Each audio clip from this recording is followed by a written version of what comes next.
many. Jaden Newman is 5. His favorite color is blue, and he says he doesn't have a girlfriend. What do you want to be when you grow up? I don't know.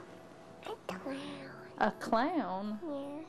And while most kids his age were going to the circus, Jaden was going to the doctor again and again and again. The first time was when he was 3. It was his parents' wedding anniversary, and he had a stomach ache, a symptom of something very hard to diagnose. They really didn't think it was something serious, but my husband and I knew there was something going on. At first, doctors thought it was arthritis, later leukemia. He started to get pale. He would lay around, and that just wasn't him. You know, we noticed, we always heard his little footprints, you know, going down the house, and then they just got slower and slower, and finally they just stopped. Jaden just looked at me. He was 3 years old. He looked at me just straight in the eye and said, "Mama, I think I'm going to die soon." That's what he told me. And that just blew me away. And so I went in there to tell his dad what he had just told me, and the phone rang, and it was the doctor. With a diagnosis, Jaden had stage 4 neuroblastoma, a dark, deadly disease consuming such a little body. A cancer that forms in the nervous system. Stage 4 means that it is spread.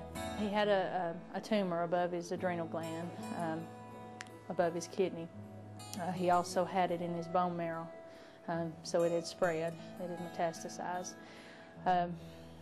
At that point, stage 4 is kind of a rough thing to treat. You know, they do respond, but it's a very high rate of relapse. Does Jaden know how sick he is?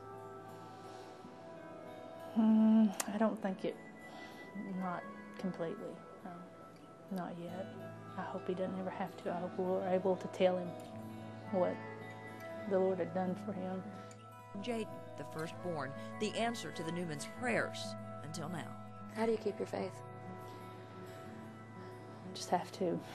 Just have to. I mean, where would we go? You know, where would we go? There's no other that can do it. You know, can help us. So we've prayed and prayed and prayed and prayed, you know, until it's just almost like you can't, you know, just repeating yourself over and over again. Lord, please take this away from us or help us to walk through it. Often it's the Ronald McDonald Room at Erlanger where the Newmans walk with the Lord, a place where time stops sometimes just for a while. There's been times where we've needed to wash clothes.